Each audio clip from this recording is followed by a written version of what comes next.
Time travel is a widely recognized concept in philosophy and science fiction, but is it possible in real life? What does physics tell us about time travel? Is it possible to travel to the past or the future? Neil deGrasse Tyson explains the nature of time and the conundrums of time travel. In some ways, we're traveling in time now, we just happen to be prisoners of the present in the eternal transition from the past to the future. If you travel fast enough, you can actually leap forward in time. Relativity specifies that if you travel a good fraction of the speed of light, time will tick more slowly for you than for all your loved ones back on Earth. If your journey is too long, you might be gone for 10 years, and everyone else on Earth ages 100, so you've effectively gone into the future, and everyone you knew when you left Earth is now dead.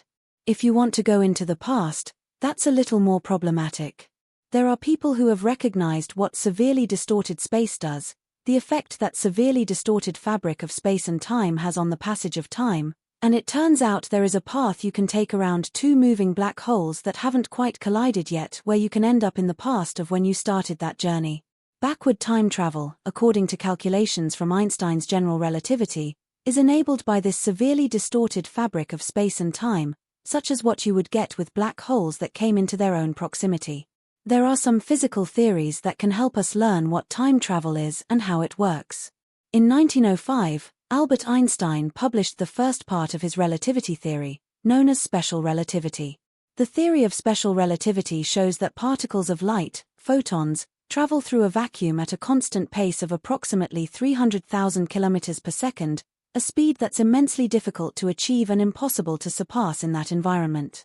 Yet all across space, from black holes to our near-Earth environment, particles are in fact being accelerated to incredible speeds, some even reaching 99.9% the speed of light. He then published another paper in 1915, known as general relativity. These theories are among the most important theories in all of physics. Under Einstein's theory of general relativity, gravity curves space and time, causing the passage of time to slow down. In Einstein's theory of special relativity, time slows down or speeds up depending on how fast you move relative to something else. So, for an observer in an inertial frame of reference, a clock that is moving relative to them will be measured to tick slower than a clock that is at rest in their frame of reference. This case is sometimes called special relativistic time dilation. Time dilation may also be regarded in a limited sense as time travel into the future. The faster the relative velocity, the greater the time dilation between one another, with the rate of time reaching zero as one approaches the speed of light. Scientists have done some experiments to show that this is true. For example, there was an experiment that used two clocks set at the exact same time. One clock stayed on Earth while another flew in an airplane going in the same direction Earth rotates. After the airplane flew around the world, scientists compared the two clocks. The clock on the fast-moving airplane was slightly behind the clock on the ground, so the clock on the airplane was traveling slightly slower in time. Another famous experiment is the twin paradox, which, according to Neil deGrasse Tyson, is not a paradox at all. He describes the experiment as a hypothetical scenario that uses identical twins to illustrate Einstein's theory of relativity. Take Newton's laws, for example. He has a law of motion and a law of gravity. Then we find out, wait a minute, if there's a high gravity source, Newton's laws fail.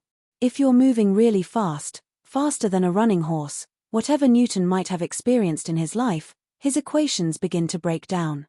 Do you throw away all of Newton? No, it works in all the other cases. So what's going on? Einstein comes up with laws of motion, his special theory of relativity.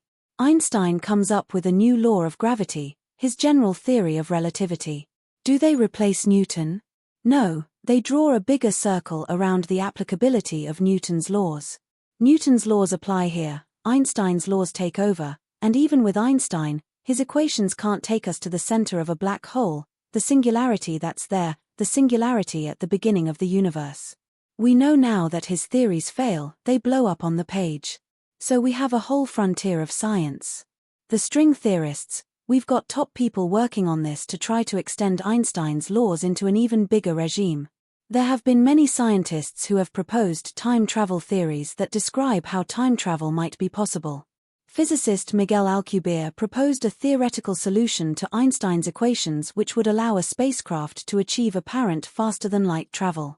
If a configurable energy density field lower than that of a vacuum could be created, rather than exceeding the speed of light within a local reference frame, a spacecraft would traverse distances by contracting space in front of it and expanding space behind it, resulting in effective faster-than-light travel.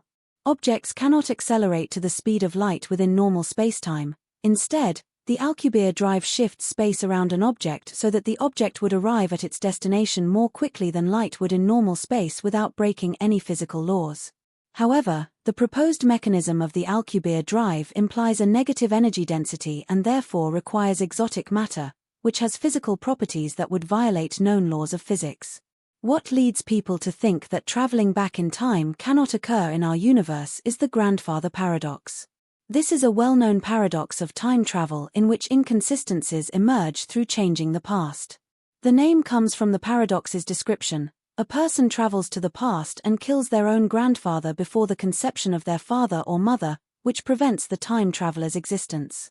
There are some suggestions about how to go into the past, but you go on a trajectory, a spacetime trajectory, that does not intersect back with yourself, so you can't really interfere with your own past. That requires huge energy to execute, and, well, we're still pulling oil out of the ground, so there's no energy we're anywhere close to acquiring. So the simplest way is to go forward in time by traveling very fast. How fast? A lot faster than any piece of hardware we've ever made. Until recently, most studies on time travel are based upon classic general relativity. Coming up with a quantum version of time travel requires physicists to figure out the time evolution equations for density states in the presence of closed time-like curves. In Einstein's theory, a closed time-like curve is a curve in spacetime that could be followed back in time, but not forward.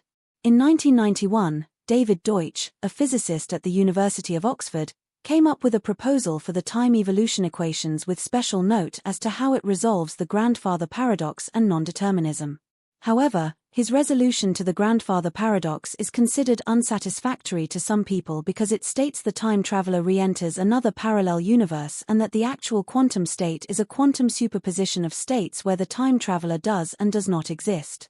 Another principle that was developed by Russian physicist Igor Novikov in the mid-1980s expresses one view as to how backward time travel would be possible without the generation of paradoxes. According to this hypothesis, physics in or near closed time-like curves can only be consistent with the universal laws of physics, and thus only self-consistent events can occur. Anything a time traveler does in the past must have been part of history all along, and the time traveler could never do anything to prevent the trip back in time from happening since this would represent an inconsistency. While some physicists argue whether time travel is possible, theoretical physicist Carlo Rovelli thinks that time is, in fact, an illusion and our reality is just a complex network of events into which we project sequences of past, present, and future. The whole universe obeys the laws of quantum mechanics and thermodynamics, out of which time emerges.